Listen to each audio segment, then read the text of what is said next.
Shri Oleti Srinivasa భానుగారి Belgaum centre కథల నుంచి. జిల్ జిల్ కిష్టప్ప. బెలగాం సెంటర్ ఆవు పొదుగైతే చుట్టూ వీధులన్నీ కమ్మని గుమ్మపాలు కురిపించే సిరలు. దేని ప్రత్యేకత దానిదే, ఎక్కడి సందళ్ళు అక్కడివే. కాని అగ్రహారం వీధి ప్రత్యేకత వేరు. వసంత నవరాత్రుల్లో హరికథలు, సీతారాముల కళ్యాణాలు, అన్నదానాలు, బళ్ళవేషాలు, కృష్ణాష్టమి, ఉట్ల సంబరాలు, దసరాల్లో జై బేతాళ కర్రసాములు, పులివేషాలు, అంబుజమ్మగారి బొమ్మల కొలువులు, దీపావళి శిశింద్రీలు, తారాపందాలు, చలికాలం భోగిమంటలు, వీధి మొత్తానికి ఇవన్నీ ఒకెత్తు, జిల్ జిల్ కిష్టప్ప ఒకెత్తు. ఎప్పటి మాట, 55 ఏళ్ల వెనకటి సంగతి. వీధి మొదట్లో ఎడమవైపు బాపిరాజుగారి మేడ మీద సబ్ రిజిస్టార్లో పనిచేసే కొమరాడ రామ్మూర్తి గారు అద్దెకు ఉండేవారు.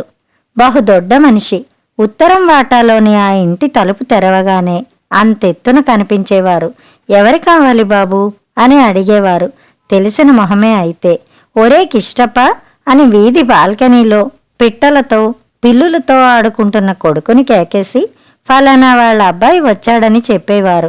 ఆ రోజు శనివారం అయితే మట్టుకు రామ్మూర్తి గారు మాట్లాడేవారు కాదు, సైగలు చేసేవారు.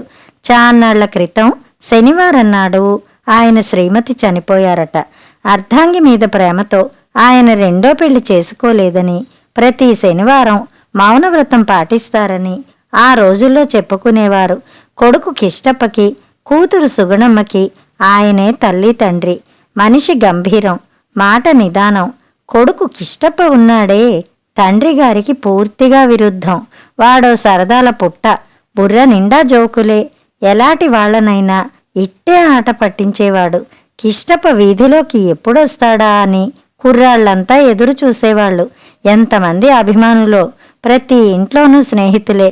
ఓలేటి వారి నాగులు, బండారు వారి తమ్మన్న, గాజుల వాళ్ల పండరి, బోడపాటి వారి సత్యం, గొల్లపూడి వారి రామం, ఇలా ఒకరా ఇద్దరా వీధిలో కుర్రాళ్లంతా కిష్టప్ప చుట్టూ చేరిపోయేవాళ్లు.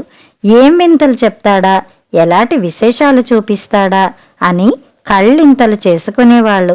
కిష్టప్పకి ఓ గమ్మత్తైన అలవాటుండేది. కొత్త సంగతి చెప్పినా, గమ్మత్తు చూపించినా ముందస్తుగా జిల్ జిల్ అనేవాడు. అలా అన్నాడంటే వింతో విశేషమో ఉందన్నమాటే. శీతాకాలం ఉదయం అందరూ వీధిలోని లేత ఎండలో చలి కాగుతుంటే నిక్కరు జేబులోంచి ఉడతపిల్లని బయటకు తీశాడు కిష్టప్ప. దాని మొహం ముఖం మీద 3 నామాలున్నాయి.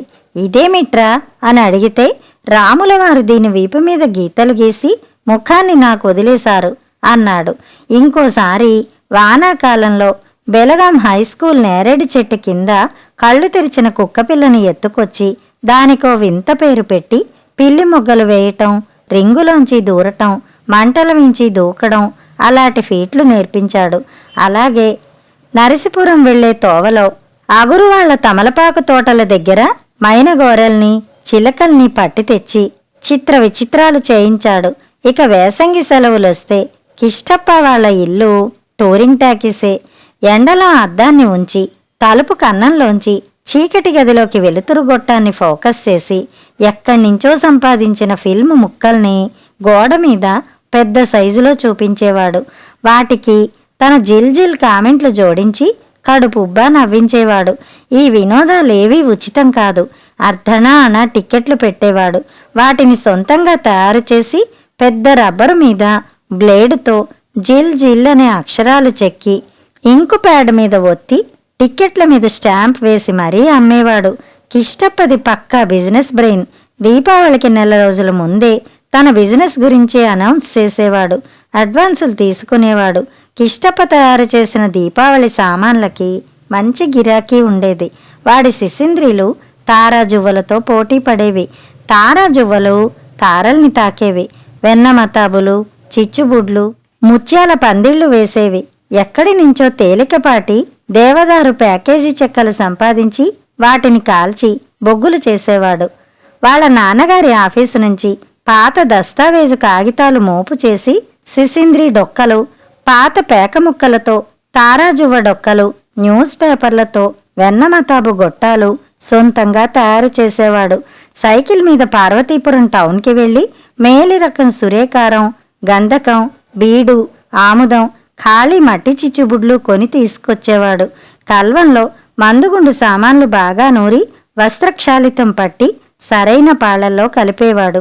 కిష్టప్ప పాలు కలపడం చాలా కాన్ఫిడెన్షియల్ వ్యవహారం.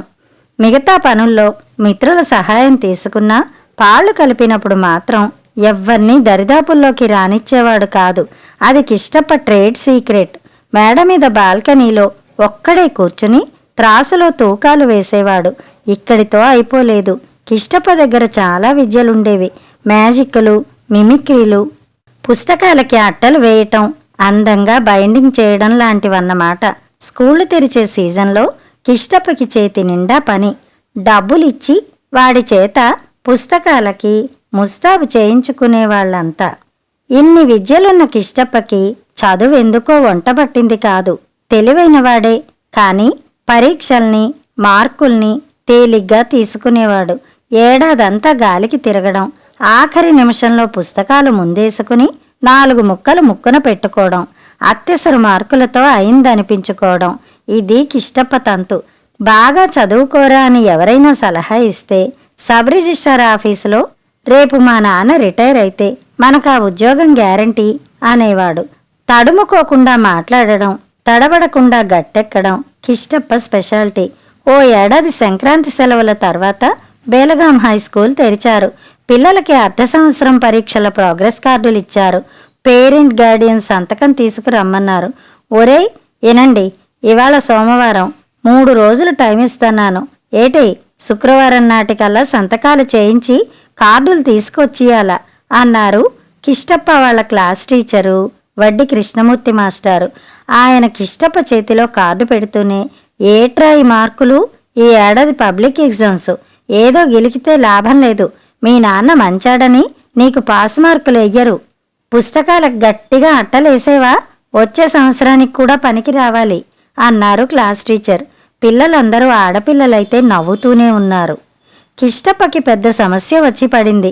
ఆ మార్కులు చూస్తే వాళ్ళ నాన్న కొమరాడ రామ్మూర్తి గారు అరచేతు నుదుటి మీద కొట్టుకోవడం ఖాయం.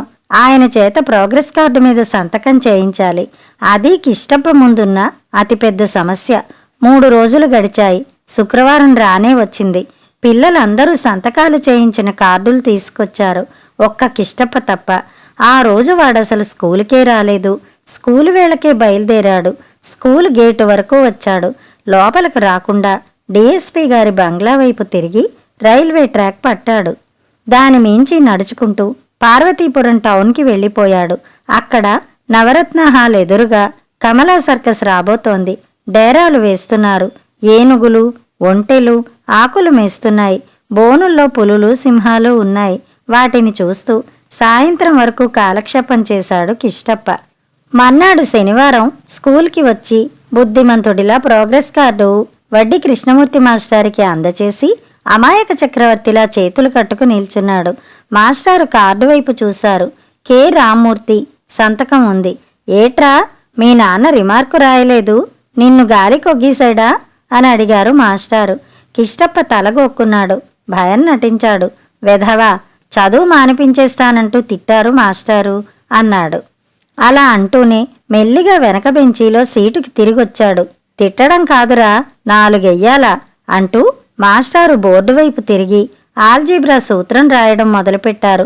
సందు చూసుకుని కిష్టప్ప పక్క సీట్లోని ఓలేటివారి నాగులు కొంచెం పక్కకి జరిగాడు.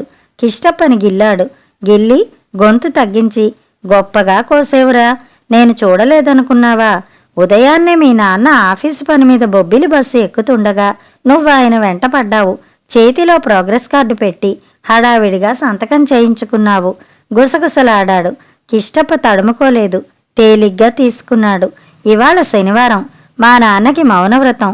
నన్ను నోటితో ఎలాగూ తిట్టలేరు, మనసులో తిట్టుకున్నా మనకేం కాదు అంటూ కిష్టప్ప కన్ను కొట్టాడు. కిసుక్కున నవ్వాడు కాలర్ ఎగరేస్తూ. జిల్ సబ్ రిజిస్ట్రార్ ఆఫీసులో రేపు మా నాన్న రిటైర్ అయితే రేపు మనకా ఉద్యోగం గ్యారంటీ అన్నాడు కిష్టప్ప. కిష్టప్ప మాట నిజమైంది. కొమరాడ రామ్మూర్తి గారు కొన్నాళ్లకి రిటైర్ అయ్యారు. కిష్టప్పకి అదే ఆఫీసులో ఉద్యోగం వచ్చింది. బదిలీల మీద బొబ్బిలి, విజయనగరం వెళ్ళి చివరి మజిలీలో సాలూరులో రిటైర్ అయ్యాట. కథ సమాప్తం.